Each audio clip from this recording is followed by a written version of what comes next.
Hello again, everybody, and welcome into the Take the North podcast, along with Dan Wiederer of The Athletic, who is at Haugh right now. I am Mark Grote in our downtown Chicago studios, or actually, I just left the studios. I am now in my humble abode after doing 3 hours of radio, some of which did include the Chicago Bears. Dan, how are you on this Friday as we record? I'm doing wonderful. Yeah, we've got a Monday night game this week, obviously, and so the schedule out here in Lake Forest is backed up by a day, and so it's a busy, eventful Friday, which is not typically the norm out here. Big practice day for us in the media to hear from coordinators, all three of them, as well as the offensive position coaches. So a lot of stuff still happening out here toward the tail end of this week. It's a week that's been a lot about the Cubs, and now the Bears are trying to say, hey, we got a game Monday night that's going to be pretty compelling as well. It could be an amazing day in Chicago if the Cubs do advance on Saturday to the National League Championship Series to take on the Los Angeles Dodgers, and it would be the Bears and Cubs essentially going up against each other.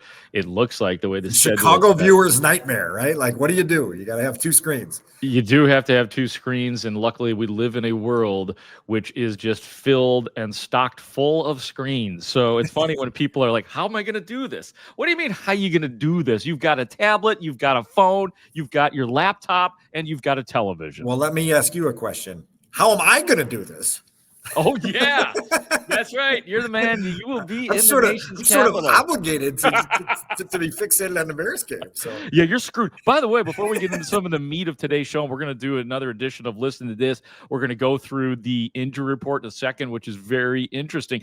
But you've been hearing about this weather, like literally a nor'easter pulling in to the nation's capital, which could cause havoc. I'm not saying it's going to. I am not a meteorologist, but that brings heavy rains, heavy winds. Somebody tipped me off to that earlier today, and it's like, yeah, I mean, that's the factor nobody's talking about. So it could get interesting, Dan. I'm warning you, man, for when you're there in D.C. I'm going to say, as somebody who's traveling, not thrilled about this, because you just don't need the travel hiccups. We've got worries about whether there's going to be enough air traffic controllers to get me on the ground from one place to another. Now we got a nor'easter coming in. This might be a true adventure. Maybe we should live stream it for the Take the North audience. I'm not gonna lie to you. I love saying nor'easter too. I mean, it's not something we deal with here in the Midwest. So when I hear nor'easter, I just like to say it and put it out there.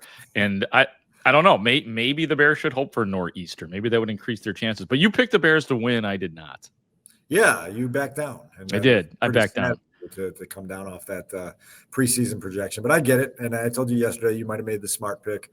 I made the pick that just feels like it could be sort of a momentum-building night out there in Landover, Maryland. I always hate saying Washington and being inaccurate. We're going to be in Landover, Maryland, where Northwest Stadium is.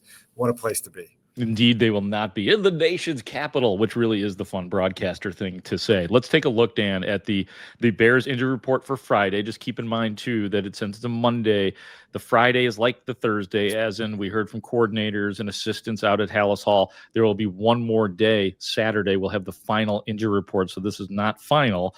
But we can tell you that Grady Jarrett is the only Bears player to have not practiced on the Friday injury report. He's got that knee injury. Like I said, concerned about him. I guess my gut is that he misses the game. Let me just whip through this really quick, Dan, then I'm anxious to hear your reaction to all of it. But Grady Jarrett, knee, did not practice. Kyler Gordon, Colston Loveland, and Darnell Wright all are limited right now with their injuries. And then the full participants, because it's nice to hear, Austin Booker, Jaquan Brisker, TJ Edwards, Travis Homer, Jonah Jackson, Kyle Monungai, that thigh injury that popped up. He was a full participant.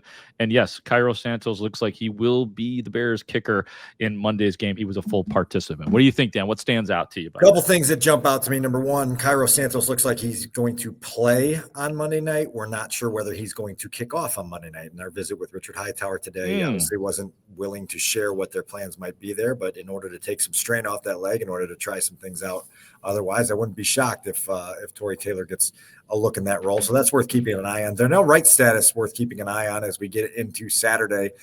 Did not practice on Wednesday, did not practice on Tuesday, but his ability to get out there on Friday gives you some belief that he could factor into the mix here. And so the Bears have a decision to kind of monitor there with Ozzie Trapillo waiting in the wings there. And then you named a couple of guys that are still on injured reserve, but with their windows open to possibly come back. That's Travis Homer and Austin Booker. Be interesting to see if they are activated over the weekend. Homer, obviously, as we've talked about before, a really, really strong contributor to special teams.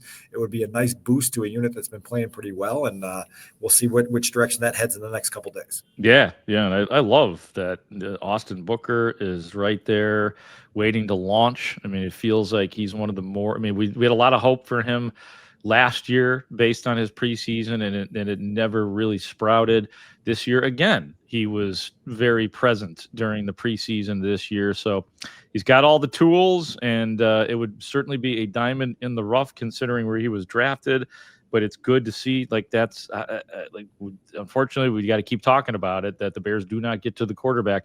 The Bears have 5 sacks or 5 sacks altogether, I believe, so far this season. And for the Washington Commanders, they have one guy in Dorrance Armstrong who has 5 sacks all of his own. Yeah. So like that's why when you make your pick, it's sensible because the matchup doesn't seem particularly favorable to the Bears. We've talked all week about the Bears' porous run defense against this pretty strong rushing attack that the Commanders bring out there. And so you got to find answers.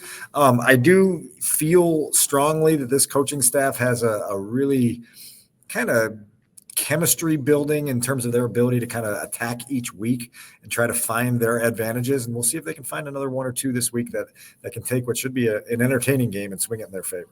Yeah, which may contain a nor'easter. I cannot stress it enough. Did you give me the timing on that? Did you say that that's coming in Sunday night? Oh, I didn't. I don't know about that. I'm not. Well, what kind of a meteorologist are you? What kind of a novice meteorologist are you? A failed meteorologist. I don't know. There's no way to know. There's no way that we could look something up like that and find out when the rain is coming. Let's Cheryl Scott. Get Cheryl Scott on here. Let's go. We can find it. Why don't we move into now one of our Friday staples? It is known as Listen to This. We have 4 cuts this week that we would like to share with you. And since, Dan, you were the one doing the real work at Haugh today while I was slumming it in the studios and talking Cubs and Bears, why don't you get us kicked off here on Listen to This week? What was interesting to you? Why don't we start out with our QB1 here in Lake Forest, Caleb Williams, and talk a little bit about some of the progress he's making. Caleb's talked a lot in recent weeks about his footwork and his eyes and marrying the feet with the eyes and making progress in that regard. When you look at him statistically, one of the things that is jumping off the page right now is the reduction in sacks. We talked all about it coming out of the Cowboys blowout, that was the first time in Caleb Williams' career that he had gotten in a game and out of a game without getting sacked. And then despite significantly more pressure in Las Vegas against the Raiders, only took 1 sack there. Through 4 games, that sack rate, Grote, is now at 5.1%, which is way down from the 10.8% that it was at during his rookie season in 2024. There is a lot of layers to that, right? We know the Bears upgraded their offensive line. We know how they're coaching Caleb. But I was curious to get the quarterback himself to sort of offer his perspective on why he feels like that sack rate is down. Here's what Caleb had to say. We'll react on the back end. It starts with those guys up front. Those guys up front have been awesome since I've been here, or since this year. And so I think being able to get in rhythm with those guys, not having many guys down in a sense. Been able to get multiple reps, and for me to be able, I think I've said it multiple times, from last year to now, it's being able to figure out, maybe where their weakness is, because every player has some weaknesses or anything like that. So being able to figure out where their weakness is, and maybe play off of that in the pocket, and be able to feel that and kind of know where I need to set up or roll out or get out the pocket at certain times and things like that. So it's being able to have those guys, but have those guys back when things don't go right. But these guys are. Those guys are beasts up front. So it's been fun being with them and working with them and, having these past 4 games with them. It's just so important, Dan, like that this improvement, like it's great, discernible improvement, that those are the things that I've been looking for out of Caleb Williams. And of course, the offensive line is married with it too. There were just so many soul crunching sacks that he took last year. And that has been so far 4 games limited. So good choice on that cut. The sack he took in Las Vegas was one of those killers that drives you crazy because it pushed them out of field goal range at a time where you couldn't afford to do it on 3rd down. And you go, but but it hasn't been the norm. And it was only 1 sack over 2 games. And you say, okay, there's clear improvement there. I liked in that cut, Grote, Caleb talking about his own understanding of the weaknesses of his offensive lineman up front and playing off of that and having a better feel for, I've got to navigate the pocket here. I've got to do this, and just kind of developing a little bit greater sense for what that looks like. So that's important as we go forward. I know Ben Johnson offered to us way back in the springtime the metric of EPA as that all-important telling indicator of who will win a football game and who won't. Part of that is eliminating negative plays. Negative plays are sacks, and sacks get reduced. All of a sudden, your offense has a better chance at success. And so we'll see if this is just a 4-game small sample size or if this sustains over the next month, 2 months, 3 months, and which direction they can take the whole thing. If I may, I would like to make an offering to listen to this at this time, Dan. Yeah, absolutely. We will hear your offering to listen to this. Here it is. This is really good stuff. Clay Harbor, who used to play in the NFL for the Philadelphia Eagles, does media in this town now. He happened to have played against a Washington linebacker, their middle linebacker, who has been a stalwart, been around for a long time, Bobby Wagner, who, by the way, has 2 sacks of his own this year and has all the tackles, and he's doing Bobby Wagner things. And it just got me to thinking, I mean, you like guys, he's 35, 36 years old. Guys like that don't usually, I mean, it's pretty hard to hold starting spots when you get to that age. So it just made me wonder, how is this guy doing it at such a high level still? He reminds me of, Dan, and I mentioned this the other day, he reminds me of Harrison Smith, different position, but right? Isn't that the comp? Like, just keeps coming back. You're like, he's still here? I literally just pulled up Harrison Smith on my phone because I wanted to see the age and then the similarities in the age. And Harrison Smith is now 36, and it's terrifying for me because I was there on Harrison Smith's draft day in Minnesota, and now he's talked about as like this graybeard in the NFL. And you're like, well, what happened? He was just like a 23-year-old kid out of Notre Dame walking in the building, and now he's 36. And similar with Bobby Wagner, where you're like, I sat at a scouting combine at one time waiting for this college kid named Bobby Wagner to come sit down at a table or stand at a podium. And now it's like he's 106 and he's still playing at a high level for the Commanders. That's amazing. But listen to what Clay, like, you're going to learn now a little chunk of why Bobby Wagner has lasted so long at such a high level. Here's Clay Harbor. Listen to this. Why has Bobby Wagner been so good for so long, the middle linebacker of Washington? 35 years old now, and still he reminds me of Harrison Smith in Minnesota. Different position, but same type of thing where just good every year no matter what. I remember playing against him in the last playoff game I played in. That was with the Detroit Lions in 2016 at Seattle Seahawks. And Bobby Wagner, he is just so intelligent. So we had this play where I motioned in the backfield, and I'm basically a fullback, and we run an ISO on him, and he comes downfield like a barbarian, and I just cut the crap out of him. I just cut him. Back then, I don't know if you could still do that, but I cut him. I don't think so. And he started saying some words I can't repeat on here to me, blah, blah, blah, whatever. So we go back into the game, and sometimes you get away with running the same play a few times. Instead of me motioning in the backfield, I tell coach, I go, hey, just send me from the opposite side or let me start in the backfield just so a guy like him can't pick up on that. So, okay, we're just going to start you in the backfield and we're going to motion somebody else. You try to dress up these plays you had success on. We gash them for 20 yards in that play. We do that same play. I line up offset this time instead of in the eye, and we send a different motion. He's calling out the play. We dressed this whole thing up, Grote. Wow. We put in a different package. Damn. This is the same Christmas present, completely different package. He knows what's coming. God, that's and guess good. who doesn't come downhill that fast this time and doesn't give me the opportunity to cut him? Bobby Wagner. That's the type of guy he is. Wow, that is good. why he's so good. And I remember that. And he starts talking a little bit of trash to me because I don't get the cut. And he maybe pushes me back a little bit. And I'm like, dang it, man. I thought we had him. Thanks for sharing Dressed that. this That thing is- up, but he still figured it out and stopped us in the backfield after we had a 20-something yard game. Bobby Wagner, yes, he's physical, he's fast, but he is one of the more intelligent linebackers in the league. Oh my God. I would do this. Crap. If I was that good, I'd do the same thing. The end result of the play, yard sale. Just lay him out. Yeah. God, that's good.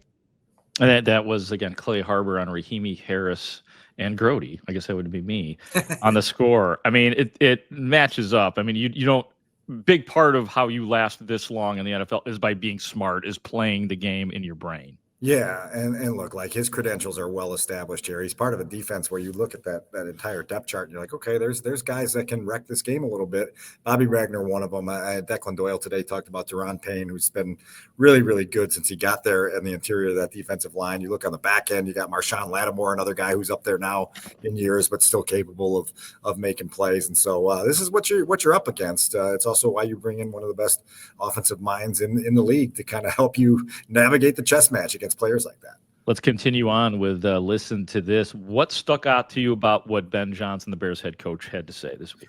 So I'm going to give you a little cut here about the last time that Ben Johnson faced the Commanders. And we talked a little bit about this in our last episode, where the Lions, under Ben Johnson's guidance, actually had a really nice offensive production game against the Commanders in that divisional round game back in January, but the turnovers bit them. You go through their possession log, and I posted it to Twitter earlier in the week, where it was basically a turnover every other possession, and then they're scoring, turnover, scoring, turnover, scoring, turnover. 521 total yards in that football game against Dan Quinn and Joe Witt and that entire Commanders defense. And so, yes, the Bears don't have the Lions offense to bring to the table, but you would think that there would be something within that experience that Ben Johnson could use to put together a game plan for this week. And so this was a two-parter. Pat Finley with a question to Ben Johnson, a follow-up from me. And here's what Ben had to remember about that game.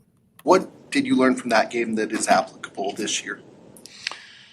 Shoot, man, you need to play complementary football to beat this team. This is a really good football team. I think Dan Quinn's an outstanding coach. He has been, whether it was Atlanta or Washington now. I mean, it really doesn't matter. He's fielded good teams.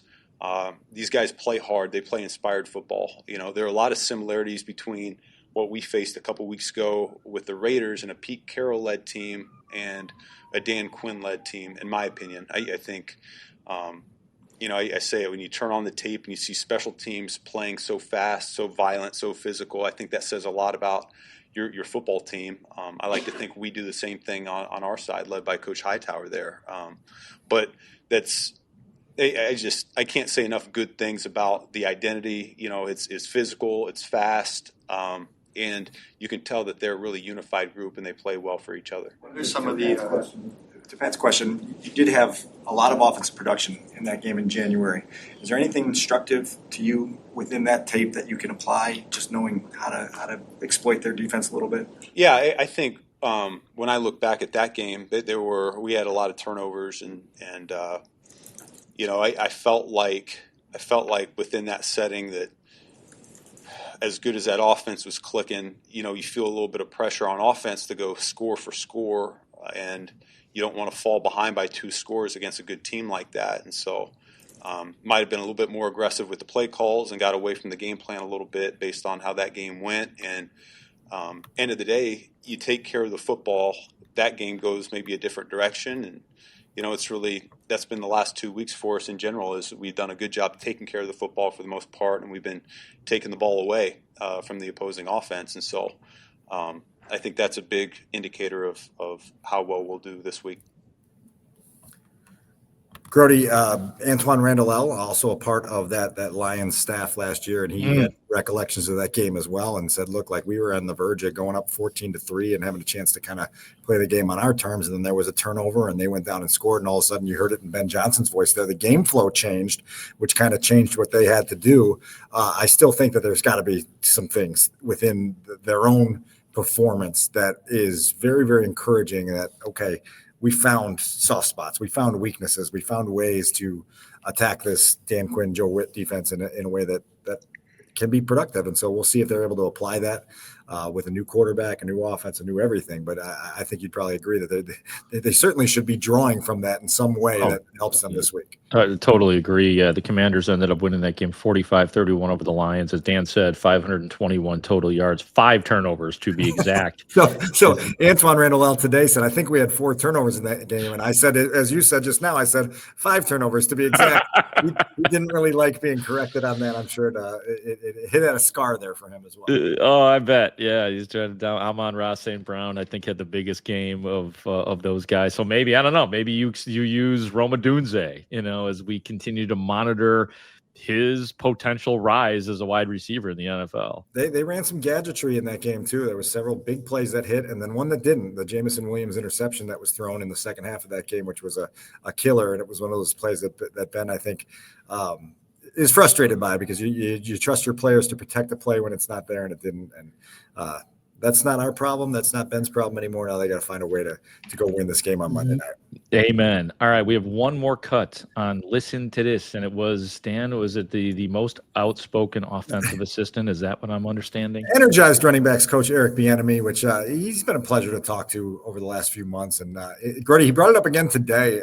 I think you were here last month when he talked about this being the quietest running backs room he's ever been in, with DeAndre Swift and Roschon Johnson. Yeah. Oh, man. He still seems like taken aback by it. And he's, at one point today, Grote, he said, look, like I look out sometimes and they're so quiet that I'm wondering, like, if I leave the room, are they like plotting against me? Are they trying to, get me thrown out of here? Or what? It's just like a group of guys that, like, as business-like as they are, they don't emote a lot. And so I think it's thrown Eric Bieniemy off. I asked him if he could name some of it. He said, I've been in some loud, good running backs rooms and in some loud, bad running backs rooms. And he wouldn't even give me the best loud, good running backs room. Of course not. Yeah. Of course not. But we also talked about DeAndre Swift and this running game that needs enlivening. And I thought there was some good insight from Eric Bieniemy on where they go from here with a running game that needs to get a little more juice to it. Listen to this. Look at DeAndre's portion of the responsibility of getting the run game jump started. What do you focus on with him, the emphasis? I know it's all encompassing right now, and you guys are looking to mesh, but for him, what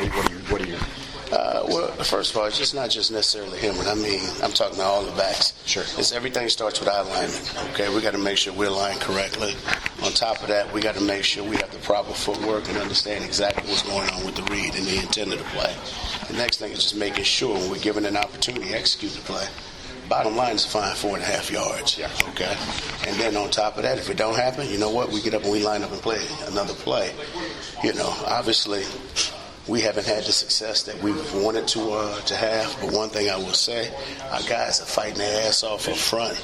Guys are playing hard and we're running hard. We'll continue cleaning up all the rest of the issues that are taking place. The beauty of it is when you play a team like the Raiders, you can talk about the numbers and the stats. When you look at it, we found a way to drag our ass across the finish line and we came away with a victory. That's the most important part. Now, let's clean it up. I brought this question to the backs, and I love the kid. Genty had 160 or whatever amount of yards, and they lost. Do you want the mileage with the yards, or do you want the victories? When it's all said and done with, I don't care what the final score is. When it's all said and done with, we want to end up with more W's. Than anything. So that's the biggest thing that I've been focused on. What's the value for the whole group of being able to have the mindset to get your ass across the finish line? We're learning, and that's the great part about this, because we're establishing our foundation and who we are. We're still learning how to play together. Right? It's just like we're a brand new staff. We're working together. We're still in that process of learning each other and how we work together. But when it's all said and done with, as long as guys are finding a way to do the right thing, and one thing the players always hear me talk about, it requires no guy given the ability to play with second effort. We're playing hard, the rest of it's going to take care of itself. So we're just going to continue to gel as a group and continue working and fight and doing whatever we can, okay, to get across that line, because that's what this game is all about. Said all the right things, Dan, but man, after the bye week, you do hope that there's some difference or new wrinkles or new ways to get the ball rolling, so to speak. Before we get into November, we need to see proof of life from this running game. There's no question about it, and it's got to come from all levels, right? Like the offensive line's got to gel a little bit better, as Ben Johnson's talked about. The running backs, including DeAndre Swift, have to see it a little bit better. There needs to be an identity established here in the coming weeks. It's got to start on Monday night in Washington, and we've talked about it so often, Grote. It's that key that's going to unlock play action, which is going to unlock new levels of your offense. And it's such a major checkpoint to get through here very soon for the Bears.